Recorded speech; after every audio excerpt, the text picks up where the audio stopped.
Coronavirus aux USA, le navire hôpital militaire à New York est presque vide, si je peux être honnête, c'est une farce. New York, installation d'un navire militaire, pour soigner du coronavirus, 30 mars 2020. Le navire militaire qui devait soulager les hôpitaux de New York, ne prend que peu de patients à bord. Selon le New York Times, les autorités soulignent que seuls 20 patients sont pris en charge sur le navire USNS Comfort, qui dispose pourtant de plus de 1000 lits. Lire aussi, coronavirus, près de 1200 morts aux États-Unis en 24 heures, pire bilan quotidien dans un pays. L'arrivée du navire, plus tôt dans la semaine, avait suscité des réactions euphoriques parmi les habitants de la métropole, durement touchés par l'épidémie de coronavirus. Mais la frustration est maintenant répandue dans les hôpitaux.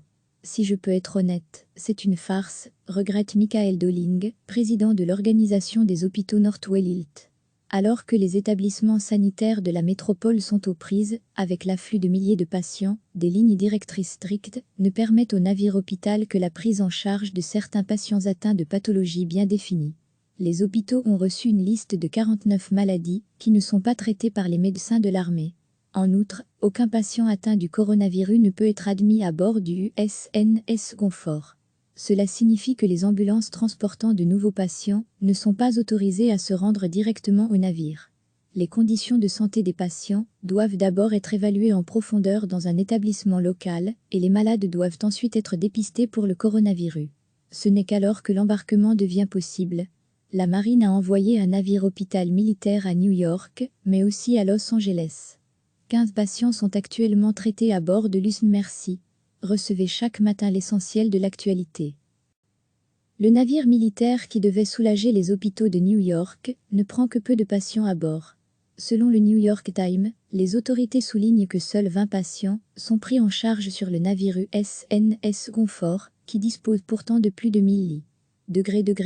Lire aussi, coronavirus, près de 1200 morts aux États-Unis en 24 heures, pire bilan quotidien dans un pays. L'arrivée du navire, plus tôt dans la semaine, avait suscité des réactions euphoriques parmi les habitants de la métropole, durement touchés par l'épidémie de coronavirus.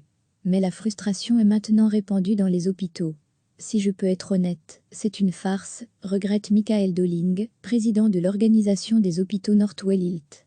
Alors que les établissements sanitaires de la métropole sont aux prises, avec l'afflux de milliers de patients, des lignes directrices strictes ne permettent au navire hôpital que la prise en charge de certains patients atteints de pathologies bien définies. Les hôpitaux ont reçu une liste de 49 maladies qui ne sont pas traitées par les médecins de l'armée. En outre, aucun patient atteint du coronavirus ne peut être admis à bord du USNS Comfort. Cela signifie que les ambulances transportant de nouveaux patients ne sont pas autorisées à se rendre directement au navire. Les conditions de santé des patients doivent d'abord être évaluées en profondeur dans un établissement local et les malades doivent ensuite être dépistés pour le coronavirus. Ce n'est qu'alors que l'embarquement devient possible. La marine a envoyé un navire hôpital militaire à New York, mais aussi à Los Angeles. 15 patients sont actuellement traités à bord de l'USN Mercy. New York, installation d'un navire militaire pour soigner du coronavirus, 30 mars 2020. Cliquez sur s'abonner pour recevoir les dernières nouvelles.